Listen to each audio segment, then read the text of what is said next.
Hai pelajar, saya Cikgu Kartik, Guru Pengajian Perniagaan Pusat Tingkatan 6 SMK Tinggi Setapak, Kuala Lumpur.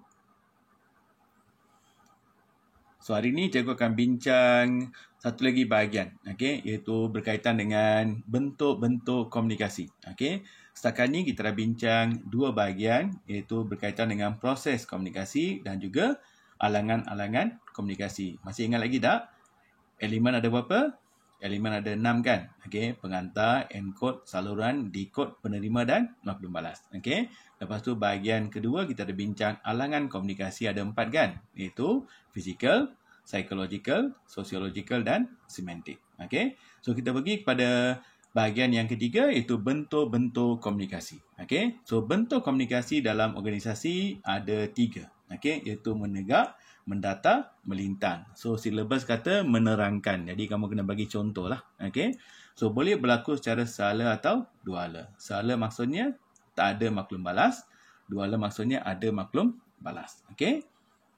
Alright, kita pergi kepada maksud bentuk komunikasi. Bentuk komunikasi ni merujuk kepada struktur komunikasi. Bagaimana komunikasi ini berjalan dalam sesebuah organisasi.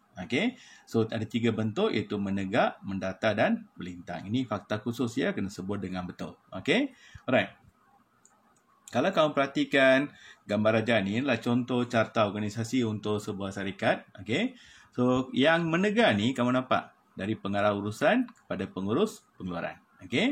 Yang ni mendata, pengurus pengeluaran pada pengurus pemasaran. Yang garisan biru ni melintang atau dikenali sebagai berselerak atau dikenali sebagai grapevine. Yang itu bentuk melintang. So, ada 3 bentuk ya. Menegak, mendata, melintang. Alright. Kita pergi kepada komunikasi menegak. Komunikasi menegak maksudnya maklumat berpindah antara dua pihak pada peringkat yang berlainan tapi jabatan sama. Ingat dah? Peringkat berlainan. Peringkat berlainan tapi jabatan sama. Pemasaran, pengeluaran. Itu dipanggil menegak.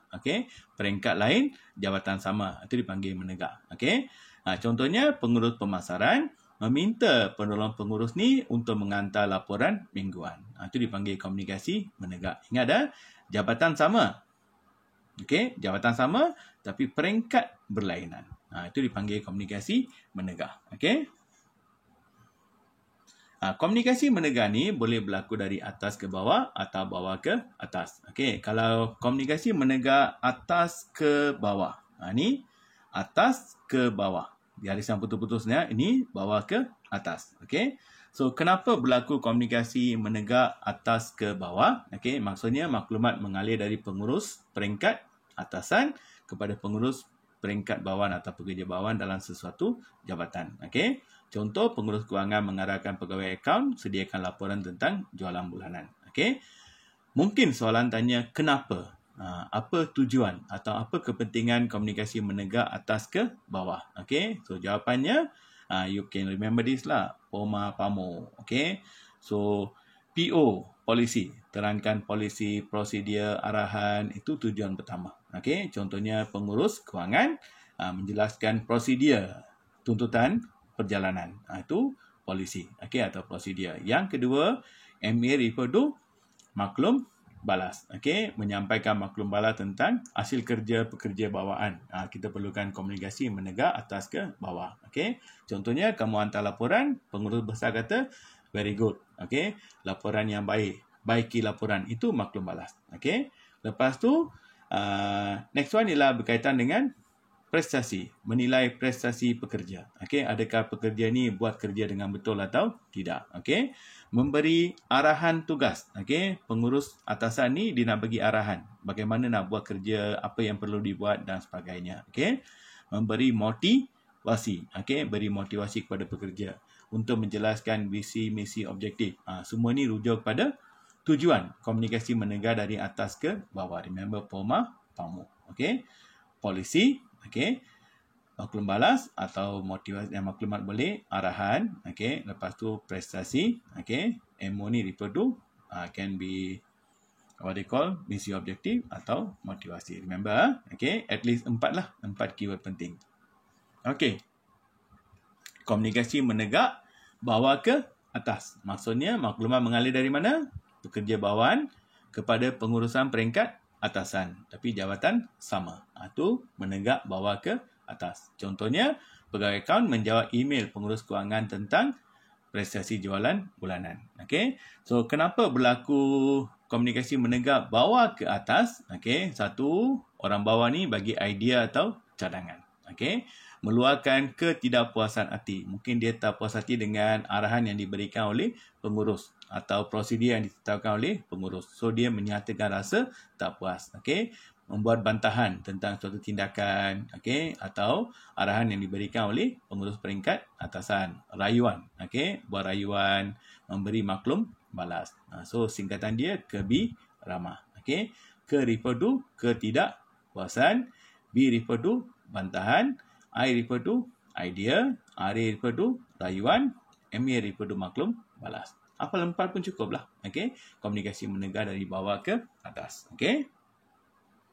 Okey, kita pergi kepada komunikasi mendata pula. Okey, komunikasi mendata ni, okey, maklumat mengalir antara staf di peringkat yang sama. Remember, peringkat yang sama tapi jabatan berlainan. Okey, peringkat sama, jabatan berlainan. Itu dipanggil komunikasi mendata. Nampak tak?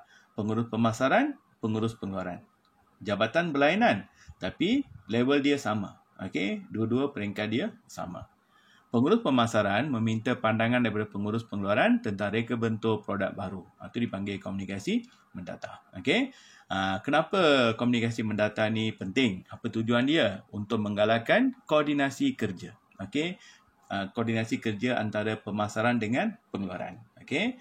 Pengeluaran bergantung pada pemasaran untuk mendapatkan maklumat tentang berapa pesanan, okey, apa maklum balas pengguna, okey, kualiti produk dan sebagainya. Jadi mereka boleh koordinat kerja. Itu tujuan mendata, okey.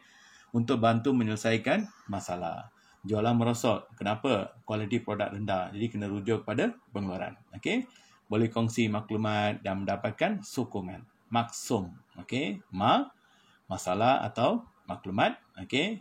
K refer to koordinasi, SO refer to sokongan, M can be maklumat atau masalah. Maksum. Ini rujuk pada komunikasi mendatar. Okey. Alright, komunikasi melintang pula. Okey, komunikasi melintang, ingat pertukaran maklumat antara individu pada peringkat yang berlainan, jabatan pun berlainan. Peringkat lain, jabatan lain. Okey, nampak? Pengurus pemasaran, penolong pengurus pengeluaran. Peringkat lain, jabatan pun lain. Okey, itu dipanggil komunikasi melintang. Okey, dan ini biasanya berlaku secara tidak formal, informal, okey, atau tak rasmi ya. Mungkin untuk wujudkan suasana mesra, galakan interaksi sosial dan sebagainya. Dikenali sebagai berselera atau grapevine. Okey, pengurus pengeluaran berhubung dengan penolong pengurus pemasaran tentang reaksi pelanggan terhadap produk baru. Ini boleh berlaku secara tak langsung. Okey, mungkin dia berada di kantin atau kafeteria, ditanya tentang prestasi reaksi pelanggan tentang produk baru ni. Okey, walaupun bukan bidang dia, dia just nak dapatkan info. Ini boleh berlaku secara tidak formal atau tidak rasmi ya. Okey, kita tengok contoh soalan. Okey, uraikan 3 bentuk komunikasi dalam sesebuah organisasi. Jawapannya apa? Komunikasi menegak, komunikasi mendata, komunikasi melintang. So, how to bezakan tiga-tiga ni pelajar? Ingat, menegak, peringkat berlainan, jabatan sama. Ingat itu menegak. Peringkat berlainan, jabatan sama. Kalau mendata, peringkat sama, jabatan berlainan. Kalau melintang, peringkat berlainan, jabatan pun berlainan. Okey, so keyword yang pertama kena sebutlah pengaliran maklumat. Lepas tu cuba kaitkan dengan peringkat dan jabatan. Okey. Jelaskan bentuk komunikasi yang berikut. Jadi kamu kena bagi satu uraian, satu contoh. Jadi kamu dapat 2 markah untuk setiap satu. Okey. Mungkin soalan diberi dalam bentuk gambar aja. Jelaskan bentuk komunikasi X, Y dan Z. Sorry ya, X, Y dan Z. Okey, X apa dia? Nampak? Peringkat berlainan. Jadi ini rujuk pada menegak. Peringkat sama. Okey. Jabatan berlainan. Ini rujuk pada mendata. Ini peringkat lain, jabatan pun lain. So, melintang. Jelaskan, bagi contoh. Okey. Z ialah komunikasi melintang. Contohnya pengurus kewangan berbincang dengan penyelia pemasaran tentang reaksi jurujual tentang komisen. Itu contoh melintang. Okey. Menegak. Okey, ketua eksekutif meminta pandangan pengurus pemasaran tentang pelancaran produk baru. Okey. Pengurus kewangan dengan pengurus pemasaran ni mendata. Okey, so bagi contohlah. Okey, nombor 4, nyatakan dua tujuan setiap bentuk komunikasi yang berikut. Komunikasi atas ke bawah, komunikasi bawah ke atas. So, atas ke bawah apa jawapan dia? Menyampaikan visi misi, objektif, memberi arahan, okey, mengukur prestasi kerja, memberi maklum balas, itu atas ke bawah. Kalau bawah ke atas apa? Ketidakpuasan, menyatakan ketidakpuasan, okey, menyatakan bantahan, okey, memberi idea, itu komunikasi bawah ke atas. Okey. Nyatakan maksud komunikasi mendata dan berikan 3 kegunaannya. Okey, apa maksud komunikasi mendata? Jabatan sama, peringkat jabatan lain peringkat sama. Okey, pengaliran maklumat antara peringkat sama tapi jabatan yang berlainan. Okey.